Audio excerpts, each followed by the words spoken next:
Ikaze kuri mwe mwese mukomeje kugenda mubana natwe kuri M24 TV mu makuru ya buri munsi tuba twagiye tubategurira.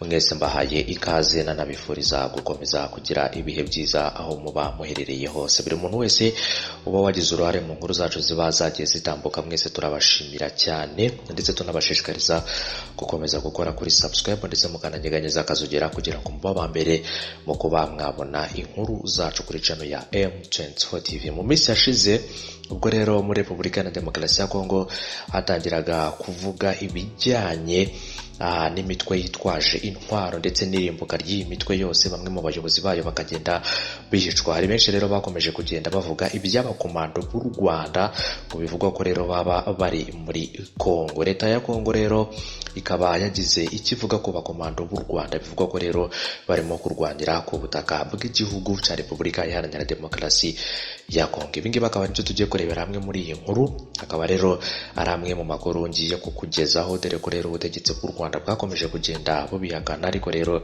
leta ya Congo nayo yagize ikivuga ngo ku Bakomando b'u Rwanda bivugwa ko rero barimo kurwanira ku butaka bwa Repubulika Iharanira Demokarasi ya Congo. Iyi ni M24 TV, ni amasegonda make hanyuma tukaza turambura iyi nkuru ku buryo burambuye. Mwese nimujye kure, mbahaye ikaze. Nyuma y'ako karuhuko turaza turebera hamwe byinshi bigiye bitandukanye ku bijyanye n'aba bakomando, nk'uko rero amakuru yakomeje kugenda acaracara mu bitangazamakuru byinshi bigiye bitandukanye. Ni M24 TV, ni amasegonda make, mwese muhawe ikaze.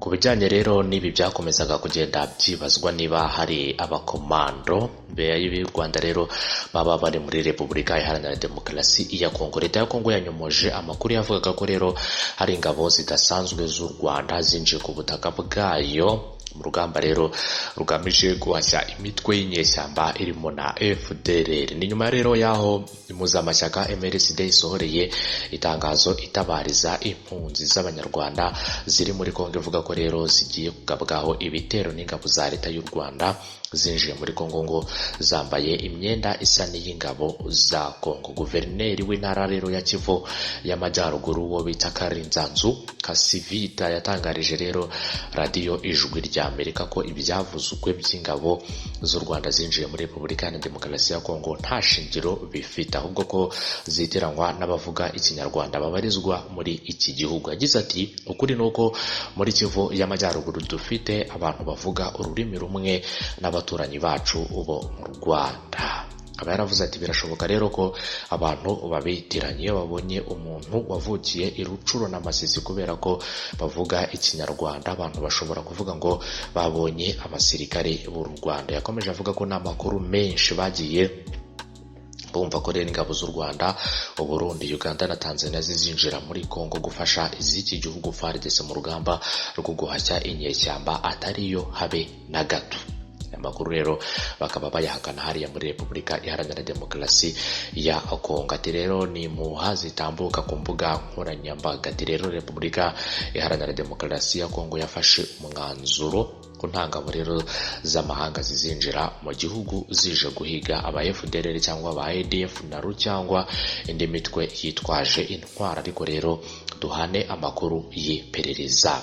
Bakavuga ko rero ikigendere wari uguhana amakuru y'iperereza. Bakavuga ko rero ibijyanye no kuba ingabo z'ibi bihugu zakwinjira muri Repubulika ya Demokarasi ya Congo, iki gihugu cyamaze kwanzura ko rero nta ngabo z'amahanga zizinjira ku butaka bwacyo ndetse no mu gihugu cyabo guhiga rero iyi mitwe yose yitwaje intwaro, yaba ya FDLR, ADF naru ndetse n'indi mitwe iyo ariyo yose. Gusa bakavuga ko rero ikibaraje shinga ari uguhanahana amakuru y'iperereza. Aya makuru rero yatangiye gukwirakwizwa nyuma y'urupfu rwa Leta na General Mudacumura Sylvestre wari umuyobozi w'inyeshyamba za FDLR Foka. Aho rero bimwe mu binyamakuru byatangazaga ko uyu musirikare n'abamurindaga bakomeye batari kubashwa kwicwa rero na FARDC, ahubwo ko ari abakomando baturutse mu Rwanda babafashije kugira ngo rero bagere kuri uyu mugambi wo kuba bakwivugana uyu mugabo. Aya makuru kandi ubwo yageraga mu Rwanda, umunyamabanga wa leta muri Minisiteri y'Ububanyi n'Amahanga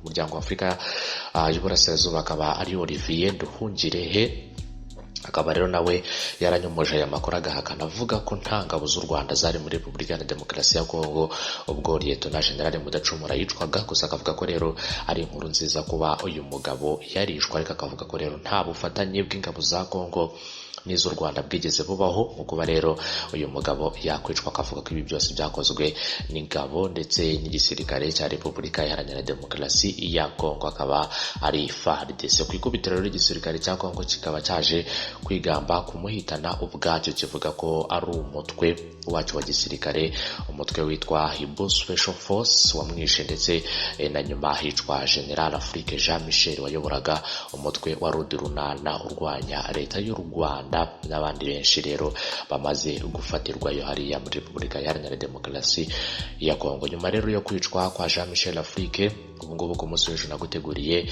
inkuru igaruka ku bijyanye rero nuko uyu mutwe w'inyeshyamba za Rudi Runana umaze kubona umuyobozi mushya hariya rero muri Repubulika Iharanira Demokarasi ya Congo. Akaba ari umuyobozi bita General, nawe bakaba bayirahise bamuha ipeti rya General Brigadier, akaba rero ari Alias, akaba ari umwe mu bagiye kuyobora uyu mutwe wa Rudi Runana. Nyuma yaho uyu mutwe wasaga nkaho rero umaze kugenda ucika imbaraga ku buryo bukomeye cyane nyuma y'ibitero bikomeye byagabwe na FARDC, hanyuma rero bakaza guhitana umuyobozi wabo ndetse n'abandi basirikare babo benshi. Iyi mitwe yose rero ikaba ikomeje kugenda ijya mu mazi abiri hariya muri Repubulika Iharanira Demokarasi ya Congo. Si uyu mutwe wonyine na FDLR rero mu minsi ishize bakaba barayihungabanyije ku buryo bukomeye cyane, kugeza ubwo rero bica bamwe mu bayobozi bayo. Ngira ngo urabizi ko rero uyu Lieutenant General Mudacumura Sylvestre ari umwe rero mu bahaguye hariya muri Repubulika Iharanira Demokarasi ya Congo ku itariki ya 16 z'uku kwezi kwa 11 mu gihugu cy'Ububiligi. Akaba ari hamwe mu habereye misa yo gusabira uyu nyakwigendera nk'uko byagiye bitangazwa n'uwahoze ari umugore we batandukanye mu mwaka w'1996. Akavuga ko rero yabanye na Mudacumura igihe kinini, ariko rero bakaza gutandukana nyuma rero yuko yari yaramugiriye inama inshuro nyinshi yo kuva mu mashyamba, ariko uyu mugabo akaza kunangira. Gusa rero zimwe mu mpamvu zatumye batandukana harimo no kuba uyu mudamu yaramucitse akaza kurongorwa n'umuzungu ndetse bakaza no kubyarana. Ibingibi rero akaba ari bimwe mu byarakaje uyu Mudacumura bituma atandukana n'uyu mugore. Gusa rero uyu mugore akaba ari umwe mu bitabiriye umuhango wo kumusabira, akaba rero ari misa yabereye hariya mu gihugu cy'Ububiligi, ndetse yaritabiriwe na bamwe mu barwanya ubutegetsi bw'u Rwanda bashyigikiye rero bari bashyigikiye uyu mugabo ndetse banakoranaga nawe bya hafi, nk'uko twakomeje kugenda tubigarukaho mu nkuru zacu za buri munsi. Reka rero ese mbashimire, mbifuriza gukomeza kugira ibihe byiza kuri mwe mwese mukomeje kugenda mubana natwe. Hanyuma rero nongera kukwibutsa ko rero ushobora kuba wakurikirana inkuru zacu ndetse wifuza no kuba wabana natwe 5 kuri 5 mu makuru yacu ya buri munsi, nuko uba wakoze kuri subscribe ndetse ukananyeganyeza akazogera, hanyuma rero ukagenda ubona inkuru zacu mu buryo bunogeye ijisho 5 kuri 5. Ibingibi rero ubigeraho ndetse n'izi nkuru uzibona nyuma yo kuba wakoze ibyo byose maze kugenda ngarukaho, hanyuma rero ukaba uwa mbere mu kuba wakwihera ijisho inkuru zacu 5 kuri 5. Iyi ni M24 TV rero turimo turakugezaho ibijyanye n'ibivugwa n'ibyagiye bivugwa ko rero hari ingabo z'u Rwanda zaba ziri muri Repubulika Iharanira Demokarasi ya Congo. Gusa rero Repubulika Iharanira Demokarasi ya Congo ni igihugu kinini, ni igihugu gituwe n'abantu benshi cyane. Rero hari imitwe yitwaje intwari ibamo hariya ivuga ikinyarwanda, dore ko rero muri FDLR cyane rero akaba ari umutwe w'inyeshyamba ugizwe na bamwe mu basize rero bakoze ibyaha bya jenoside yakorewe abatutsi muri Repubulika Iharanira Demokarasi ya Congo. Abangaba rero akaba ari bamwe mu babarizwa muri uyu mutwe wa FDLR bavuga ikinyarwanda benshi muri bo, ndetse hari n'abandi bo mu yindi mitwe nabo bavuga ikinyarwanda. Kuba rero babona abasirikare bavuga ikinyarwanda ntibivuze ko ari abasirikare b'u Rwanda. Ibingibi leta ya Congo nayo ikomeza kugenda ibihamya, ikavuga ko rero kubona umusirikare uvuga ikinyarwanda ntabwo bivuze ko ari umusirikare Rwanda, kubera ko hari benshi ari muri Repubulika Iharanira Demokarasi ya Congo bavuga ikinyarwanda kandi bakanakivuga neza nk'abandi b'Abanyarwanda. Ni M24 TV rero mwese reka mbashimire, mbifurize no gukomeza kugira ibihe byiza. Tugufite andi makuru menshi cyane utagomba gucikwa, gusa rero kuba wakurikirana izo nkuru zose 5 kuri 5 nuko uba wakiritse kukazogera ndetse ukanakora kuri subscribe kugira ngo ukomeze kugenda ubona ayo makuru 5/5. Mwese mbaye ikaze rero, ntimujye kure, nta masegonda make tukaza turebera hamwe n'izindi nkuru tuba twagiye tubategurira. Mukomeze kugera rero intangiriro nziza z'icyumweru, mukomeze kugera umunsi mwiza, ndetse munakomeze kugera ukwezi kwiza kuri mwebwe mwese.